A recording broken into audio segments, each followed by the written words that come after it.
Oh my goodness, do my eyes deceive me? Is that a diesel Cummins Power Wagon? It is, and Andre, I happen to like your t-shirt quite a bit. Well, my t-shirt says diesel greater than gas. And I am one to agree, especially from the driver's seat of the new Cummins powered Power Wagon, which, if you ask me, puts the power in Power Wagon, whereas you have the non-powered wagon.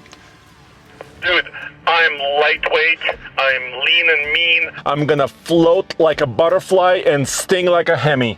Yeah, fair enough. The gas Power Wagon actually weighs 1,300 solid pounds less than this diesel truck, but On the upside, I have a little bit more horsepower, 430 to your 405, but I've got quite a bit more torque, isn't that right? Well, I have a massive 429 pound-feet of torque.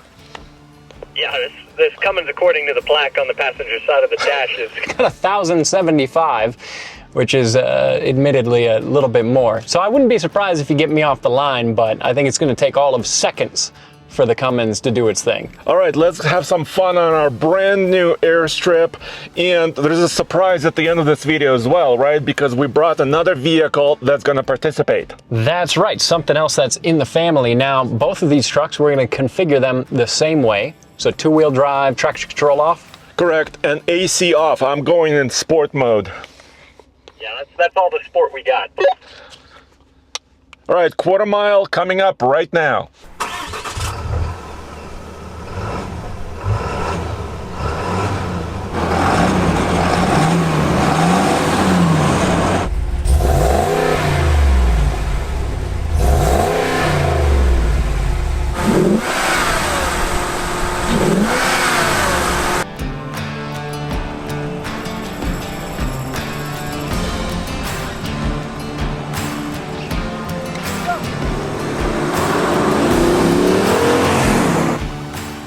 Come on.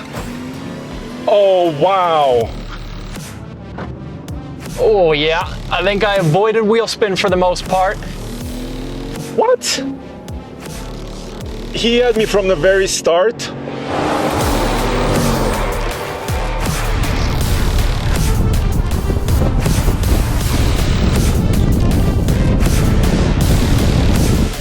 And pretty much took the gasser even off the line. So this Cummins is just definitively quicker. The weight doesn't even matter.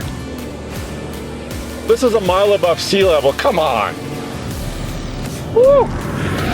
Look, these Cummins are big lazy feeling engines, but they got a lot of torque. I gotta say, this Cummins, it doesn't rev quite the same as like a Duramax or a Power Stroke, which... We'd also love to drag race against this truck as well. But man, it's got so much torque. I'm surprised the gasser didn't even take it off the line. I don't know. I guess maybe I was falling asleep.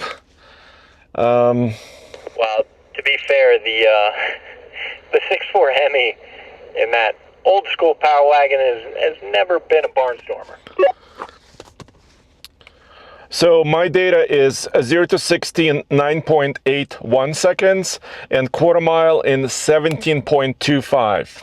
My 0 to 60 was 8.4, so still not an incredibly fast 0 to 60, but quarter mile in 16.17, so it's over a second quicker in the quarter mile standing. But I think, Casey, you forgot to mention that you're sitting in the most expensive Power Wagon ever created, and I'm driving the most affordable Power Wagon ever. Yeah, I mean, is this truck just over $103,000 MSRP? Maybe. But, you got to pay to play. And this is a very nice truck. It's not only the powertrain that separates these two. This truck has bigger wheels if you want that, a passenger screen if you want that, a bigger center screen if you want that, an overall nicer interior. But I am surprised on this truck for $103,000. I don't even have a sunroof. I guess you're going lightweight with that truck.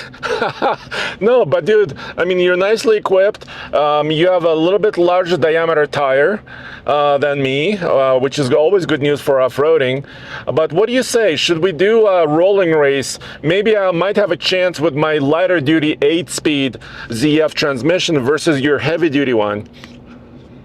Yeah, that'll be interesting too, because on the standing quarter I can brake boost a little bit and get a little additional boost coming from the turbo, but in a rolling race, I'm gonna have to wait for the turbo to spool versus your naturally aspirated V8, so it might get a slightly different result.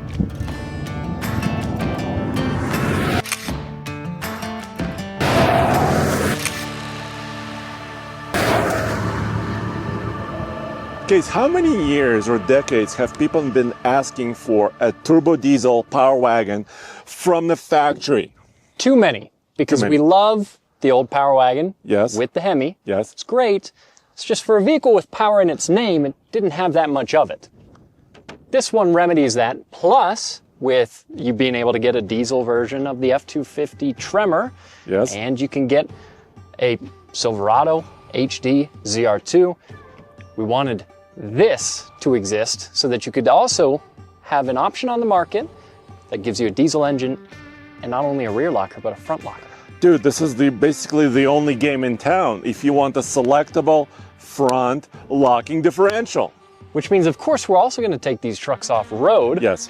They're not really designed for drag racing.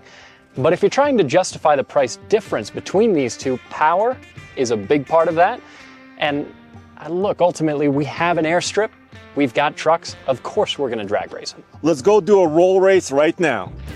Cool. Let's get to 30. Getting up to 30 miles an hour. All right, there's 30 miles an hour, and we'll take off in 3, 2, 1, go. Oh, Hemi! Definitely the gasser, it gets moving quicker. Hemi woke up. Hello.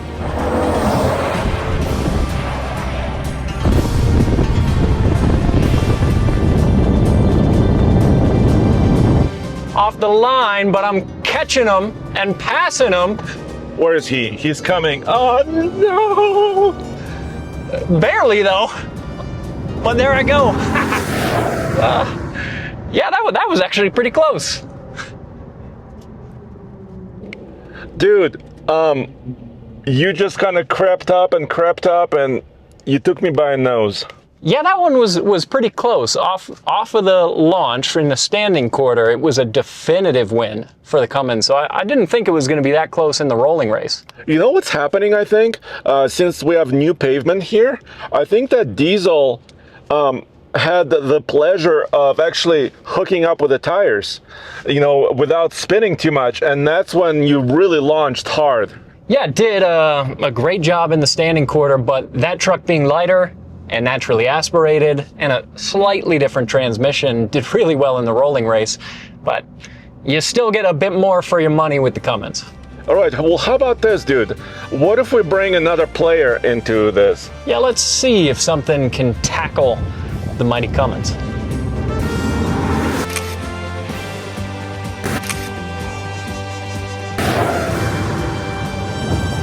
Before we bring a surprise vehicle into this race, how about we talk about usability? Because these are pickup trucks. Yes. They're not really designed for drag racing, like we said. However, what they are designed to do is do a lot of work. And one of the big benefits that you get with a Cummins Power Wagon, instead of the gasser, is not only acceleration, but also capability. 2,700 pounds of payload on this exact model and over 18,000 pounds of towing capacity. Yeah, versus about 1,500 pounds of payload on the gasser and about 11,000 pounds towing capacity. So this is almost 2x the truck that the gasser is. Almost. And also, I've never seen a factory power wagon with a fifth wheel gooseneck setup on it. Yeah, it wouldn't be super useful in that truck, but in this truck, I think it makes sense. These are heavy-duty pickup trucks, and they're meant to last a very long time, and they're very expensive as well. So what happens if you want to keep them for the long haul and get some coverage with a factory-backed extended warranty? Well, you can turn to our friends at GrangerWarranty.com. Check them out using the link in the description below, where you can be sure your truck or car is serviced by a certified technician using OEM quality parts, and you can get coverage for the long haul and save some money in the process.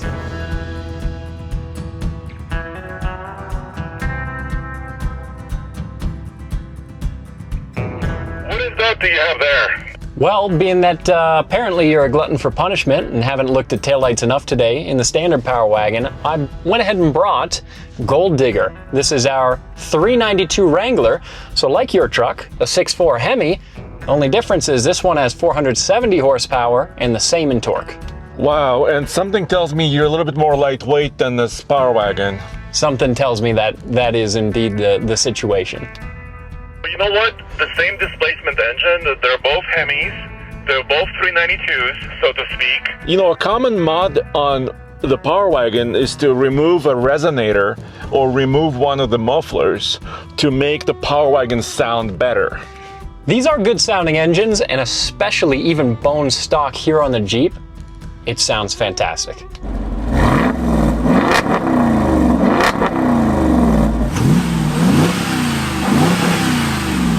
I'm ready to go. AC off. Oh, it sounds like a helicopter.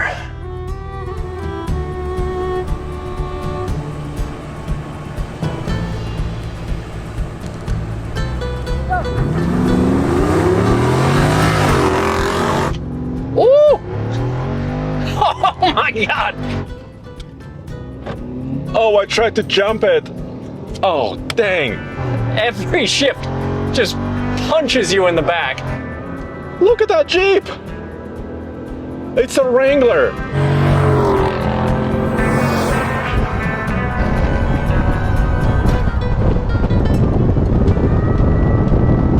And the amount of noise is unbelievable.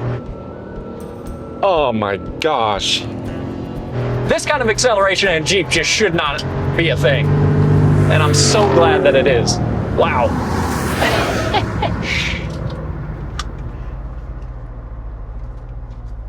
Wait a minute, is that all-wheel drive? Well, this Jeep doesn't have a two-wheel drive setting actually in this configuration, so it's in for auto, and man, going full throttle from a stop in this Jeep is what I imagine it's like to ride a bull, because you just hang on for dear life. There's so much wheel travel, so much movement in the suspension, and so much torque. The back end dips down, the front rears up, and it is a pretty incredible experience going full throttle in this. Do you have some numbers for me? What did you clock in? So a pretty solid 1450 in the quarter mile based on our timers, and a 6.15 second 0 to 60. Wow. Being the Wrangler on 35. Dude, can I jump in the Jeep and maybe I have a chance versus the Cummins? Sure, yeah, I'll hand you the keys to the Jeep. We'll race it against the faster truck, and we'll see if the results change, but we know from these quarter mile times this Jeep has got both of these trucks beat.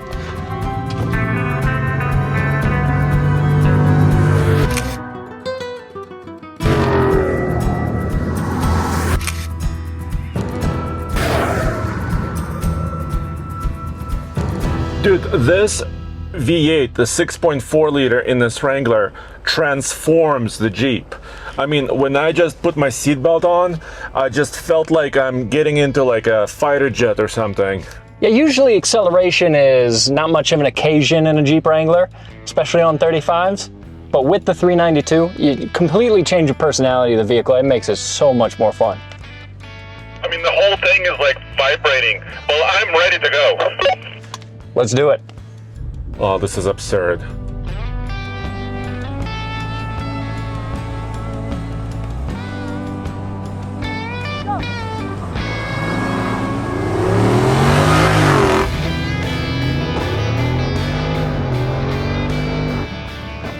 Oh, and did a little bit of a burnout there.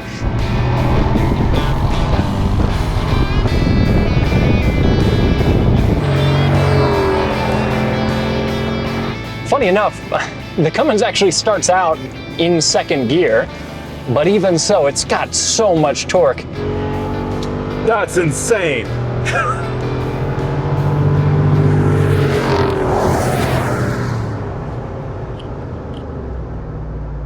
Well, so I gave you a little bit of a head start because I'm a nice guy. Yeah, and it didn't end up mattering too much. I got a little bit of wheel spin off of the launch, so I let off, but yeah, even so, there's just not a world in which a truck like this is gonna out-accelerate that Jeep. All right, well, let's come up to with our verdict. Let's go see what's up.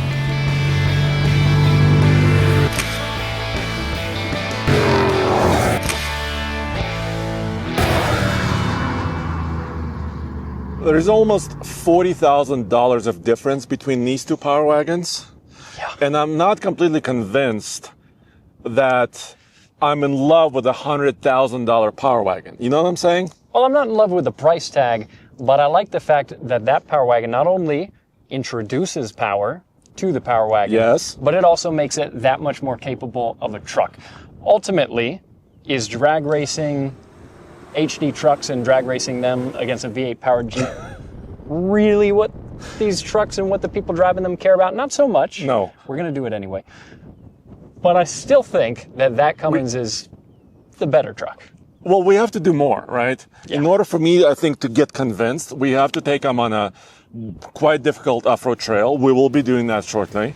And also, maybe like an efficiency testing, maybe even tow testing. We got to see what these trucks are made of. 100%. Obviously, that is not an affordable truck by most people's, or really anybody's standard. But if you want the ultimate Power Wagon, that's it, definitively. And we're going to continue to test that and demonstrate it with a lot more videos coming. Well, stay tuned and check out oldtfl.com, of course, for everything automotive in one place.